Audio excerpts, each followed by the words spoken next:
I handle all kinds of drug cases, from misdemeanor possession of marijuana or misdemeanor possession of a prescription drug up to the most serious aggravated felony, aggravated trafficking cases. I handle them on the state level, city level, and the federal level.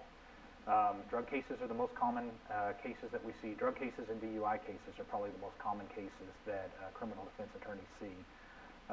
The thing about a drug case that I think sets it apart from many other cases is that there's almost always, if not always, the need to take a serious look at the search and the seizure that led to the discovery of the drugs. There's always a Fourth Amendment issue. Doesn't mean that there's always a suppression. Doesn't mean that you're going to win those arguments. But you're not doing your client justice if you don't at least take a look at it.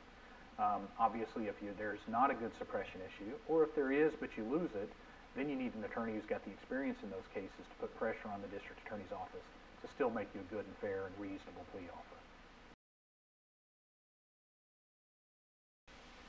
Yes, I've had success in suppressing drug evidence and other types of evidence in several cases. One example that I point to in drug cases is that I represented a gentleman who was accused of transporting the largest amount of heroin ever seized in a non-border bust.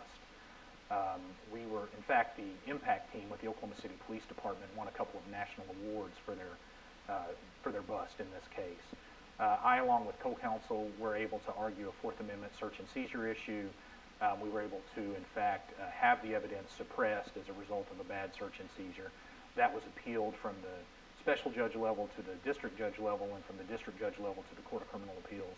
And we were able to not only win at the special judge level, but then to defend that victory on after each additional appeal. The evidence was suppressed and the case was dismissed.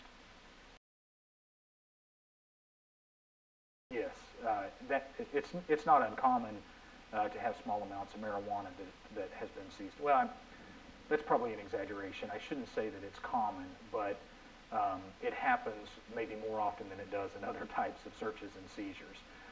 Oftentimes, the seizure of small amounts of marijuana comes from a pat-down search, what we call a Terry stop.